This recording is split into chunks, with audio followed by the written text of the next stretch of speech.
पास जाते थे, दादी अम्मा उनको कहानी सुनाती थी। फिर है कूड़े।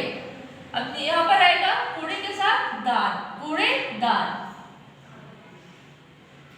बीमार, अब इनमें से क्या कौन सा लफ्ज आएगा? इसमें आएगा अली, क्योंकि अली बीमार था।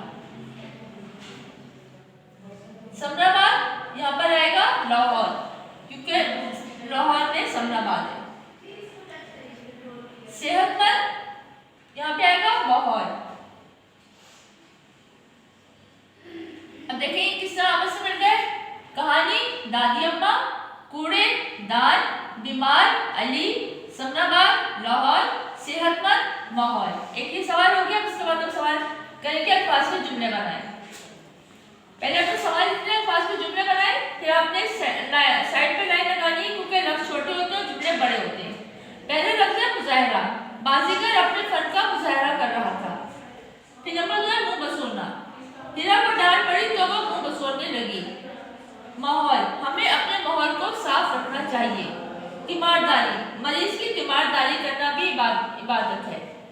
कहानी, मुझे कहानी सुनने का बहुत शौक है। बच्चों का हम अपने कॉपी पर करते हैं और उसको अच्छी तरह से याद भी करते हैं।